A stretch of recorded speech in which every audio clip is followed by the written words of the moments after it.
Ang pagtatalaga ng simbahan ay nagpapaalala ng pagtatalaga natin ng ating mga sarili sa Diyos. Hindi lang bilang mga anak niya, kundi bilang mga daluyan ng kanyang biyaya at ng kanyang buhay. Kaya magandang itanong po sa inyong mga sarili, nagiging daluyan ba kayo ng buhay at biyaya ng Diyos? Tayo ang magbigay ng buhay sa bawat isa.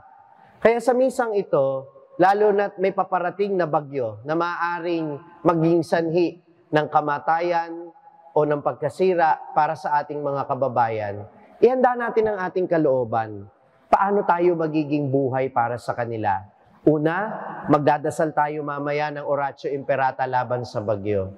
Naniniwala tayo na ililigtas pa rin tayo ng Panginoon. Amen? Pangalawa, maghanda tayo. Hanggat wala pa yung ulan, mga dapat nyong itaas na gamit, mga gamot, pagkain na dapat ninyong bilhin, gawin na ninyo ngayong araw. Pero bukod doon, maghanda rin kayo ng extra para sa kapitbahay ninyo na alam ninyong lulubugin ng baha. Sa mga kaparokya natin, sa mga kakilala ninyo, na alam ninyong wala namang kakayanang mag-stock ng pagkain sa kanilang bahay. Hindi na natin kailangan hintaying makarating sila sa evacuation center bago tayo magparating ng tulong. Ngayon pa lang, pwede na natin silang tulungang maghanda. Amen?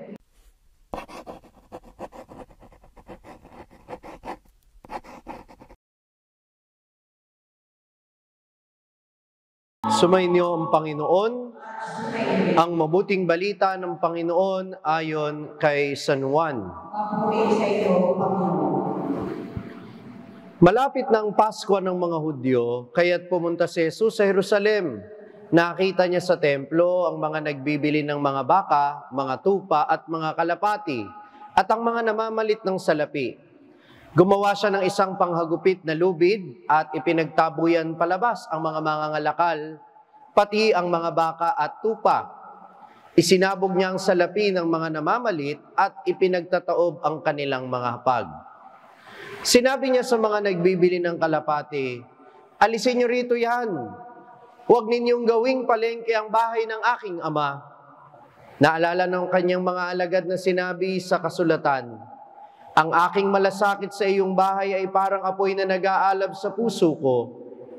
Dahil dito'y tinanong siya ng mga Hudyo, "Anong tanda ang maibibigay mo upang patunayang may karapatan kang gawin ito?" Tumugon si Jesus, "Gibain ninyo ang templong ito at muli kong itatayo sa loob ng 3 araw. Sinabi ng mga Hudyo, 66 na taon na ginawa ang templong ito. Itatayo mo lamang sa loob ng 3 araw? Ngunit ang templong tinutukoy ni Jesus ay ang kaniyang katawan. Kaya't nang siya'y muling nabuhay, naalala ng kaniyang mga alagad na sinabi niya ito, at naniwala sila sa kasulatan at sa mga sinabi ni Jesus. Ang mabuting balita ng Panginoon. Magandang umaga po sa inyong lahat. Alam niyo po ba kung anong simbahan ang itinuturing na katedral ng Santo Papa sa Roma? Alin pong simbahan ang katedral ng Santo Papa sa Roma? Sagot. Nakikita ko yung bibig ng iba at ang madalas na sagot dito, St. Peter's Basilica. Mali.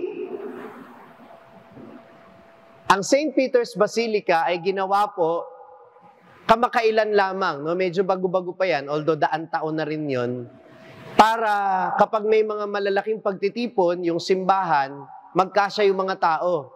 Kasi hindi po kasya lahat doon sa patio at simbahan ng katedral ng Papa, at yun ay ang ipinagdiriwang nating simbahan sa araw na ito, ang San Juan ng Laterano o San Juan Lateran sa Roma.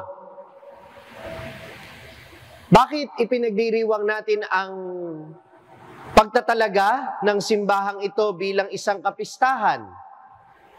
Kung tutusin, wala naman tayo doon.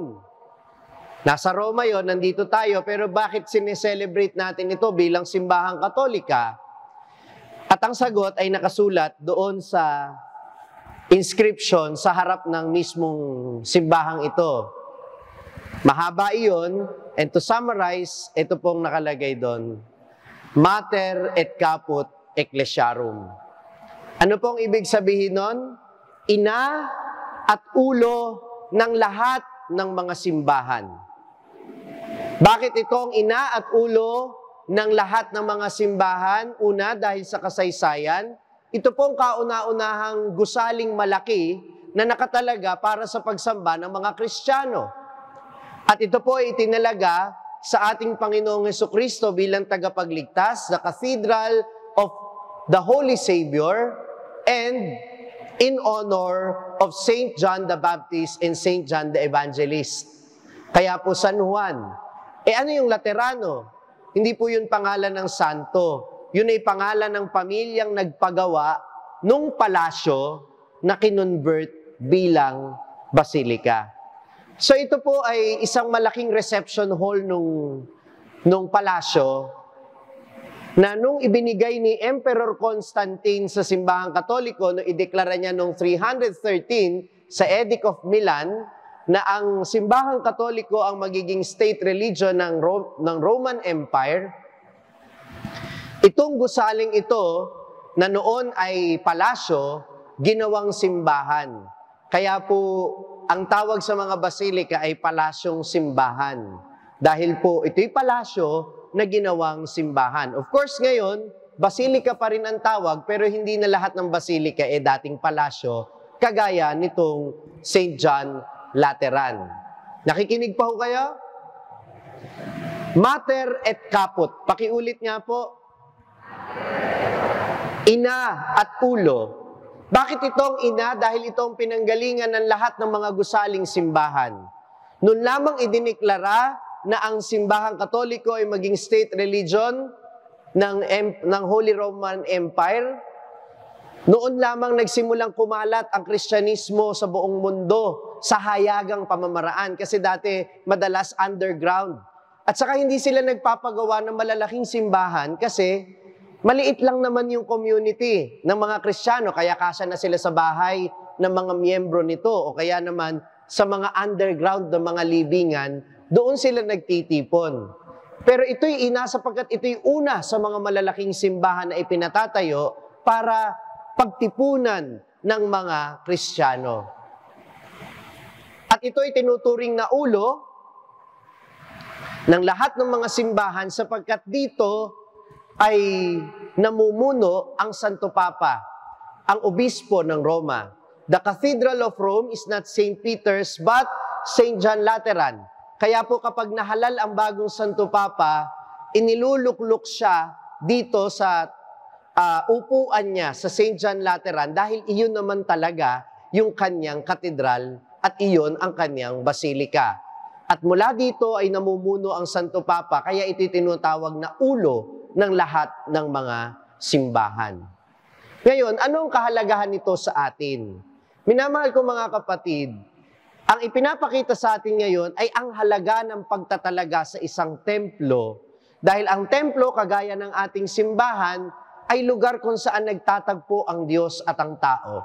At ano ang naidudulot ng pagtatagpo ng Diyos at tao? Ito ay nagdudulot ng buhay. Ang buhay ay sinisimbolo nung dumadaloy na tubig mula sa tagiliran ng templo, umaagos, sabi sa unang pagbasa, ayon kay Propeta Ezekiel, nakita niya sa pangitain, ang ironically, nung nakita niya yung pangitain ng templo, nung time na yun, sira yung templo. Pero nakita niya na yung templo, inaagusan ng tubig mula sa gilid nito, at ang lahat ng madaanan ng tubig mula sa templo ay nagkakaroon ng buhay. Alam ba ninyo na sa mga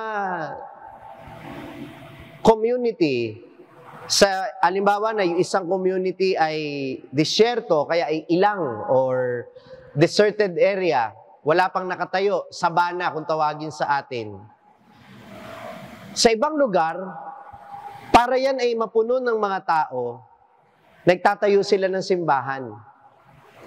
At kapag may simbahan na doon, nagsisimula ng magtayo yung mga tao ng mga bahay sa paligid nito nagtatayo ng pamilihan, nagtatayo ng eskwelahan, sapagkat nakikita nila na ang kaligtasan nila ay kung saan naroroon ang Diyos. Ang mga Israelita sa matandang tipan, ganun din. Itinatayo nila ang kanilang mga bahay sa paligid ng tolda kung saan naroon ang kabanantipan, ang presensya ng Diyos. Kaya po ngayon, yung mga developer dito sa Pilipinas, pansinin ninyo, ganyan din kapag nag-develop. It's either ilalapit nila yung binili nilang lupa sa simbahan, sisiguraduhin nilang may malapit na simbahan, o kaya magpapatayo sila ng simbahan doon sa property. Pagagandahin nila para maraming magpakasal. Para pagka nakita ng mga tao, may simbahan dito, dagdagan mo pa ng eskwelahan, dagdagan mo pa ng mall, ay dudumugin na yan ng mga customer, ng mga kliyente. Kasi po, ang simbahan ay buhay ng komunidad. Kaya po, itong umaagos na tubig mula sa gilid ng templo, naalala ito ng mga church fathers nung pinagninilayan nila yung sinibat na tagiliran ng ating Panginoon kung saan dumaloy ang dugo at tubig. Dahil yung tubig na dumaloy mula sa tagiliran ni Jesus ay yung nagbibigay buhay sa atin noong tayo binyagan. Nagkaroon tayo ng bagong buhay bilang mga anak ng Diyos. Amen? Binigyan tayo ng bagong buhay, hindi lang dito sa lupa, dahil binigyan tayo ng puwang sa langit. Kaya yung tubig na dumaloy sa tagiliran ni Jesus, ito'y simbolo ng buhay na nagmumula sa sakramento ng binyag at tinanggap na nating lahat ang buhay na ito. At yung dugo ay simbolo ng banal na Eucharistia. Nagtitipon tayo sa banal na misa sapagkat kapag kinain natin ang katawan ng Panginoon na tinanggap natin ang kanyang dugo, tayo ay nabubuhayan ng loob. Tayo ay nanunumbalik yung buhay natin.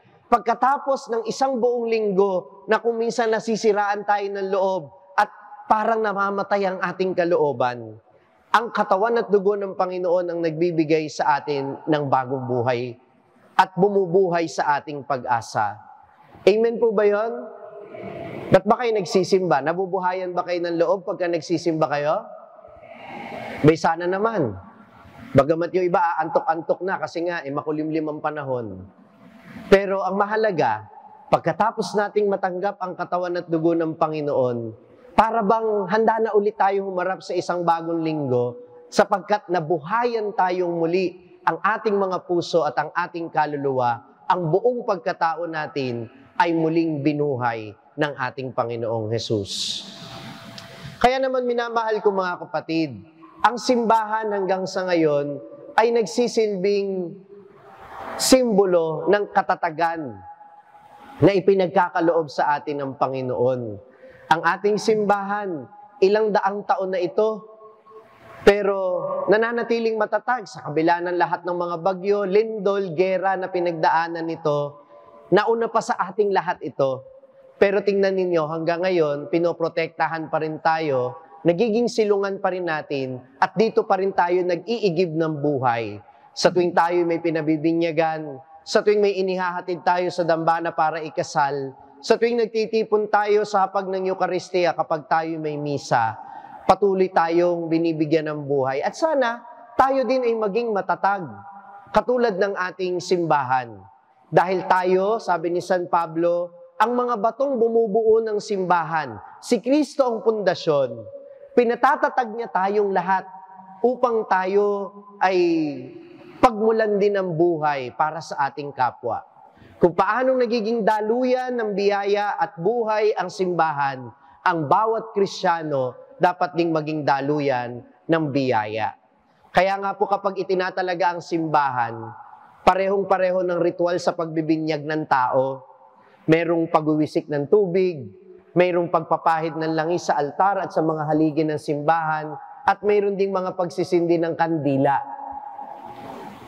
Ito'y paalala sa atin na ang pagtatalaga ng simbahan ay nagpapaalala ng pagtatalaga natin ng ating mga sarili sa Diyos.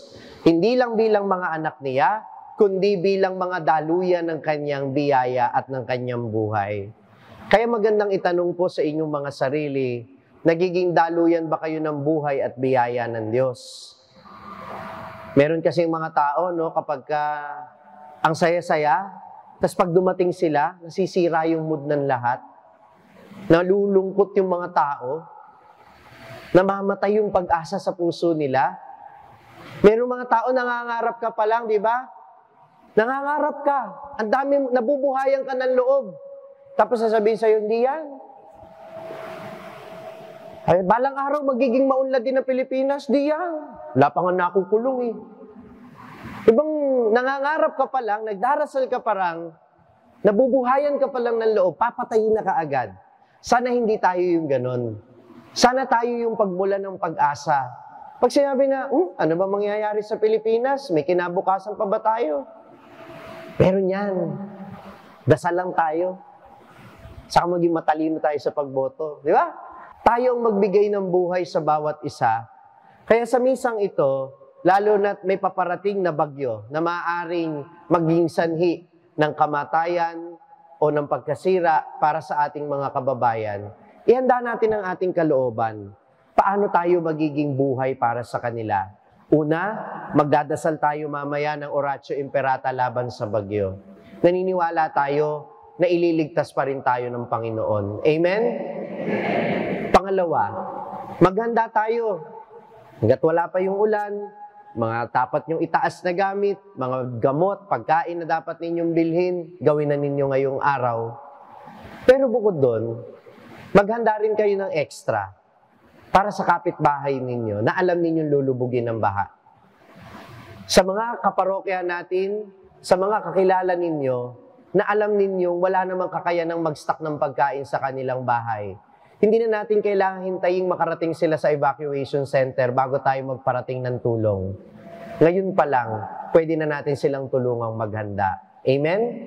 At mamaya magkakaroon tayo ng second collection upang ibahagi sa mga nasalanta. Minamahal ko mga kapatid, ang simbahan ng San Juan Laterano, ang simbahan natin, ito'y tinatalaga hindi lang para maging banal ang isang gusali, kundi bilang paalala sa ating lahat na tayo ay pinabanal ng Diyos. Tayo ay itinalaga sa Kanya. At kung paanong dito'y nakakatanggap tayo ng buhay na nanggagaling sa Kanya, tayo bilang mga buhay na bato na bumubuo ng simbahan, tayo bilang templo ng Espiritu Santo, maging kinatawan niya tayo ng simbahan na nagbibigay buhay din sa ating kapwa. Amen. Kung na-bless ka sa pakikinig sa pagninilay na ito, siguradong mabe-bless din ito ang mga taong kakilala mo. Kaya ano pang hinihintay mo? I-share mo na ito sa iyong mga kaibigan at sa iyong mga kapamilya. At huwag mong kalimutan na mag-like at subscribe dito sa ating YouTube channel. At gayon din naman mag-follow sa aking mga social media platforms sa Facebook, Instagram, X at TikTok para manatiling updated sa mga ina-upload kong content. Gayon din naman, maaari ninyong masundan ang aking araw-araw na pagninilay, daily content ito, sa Hallow app. Ito po ang #1 prayer app sa buong mundo na madadownload nyo lang ng libre sa inyong Google Play Store at Apple App Store. O kaya naman, hanapin ninyo ang aking mga podcast araw-araw, ang Pagninilay Ngayon ni Father Franz Dizon sa Spotify.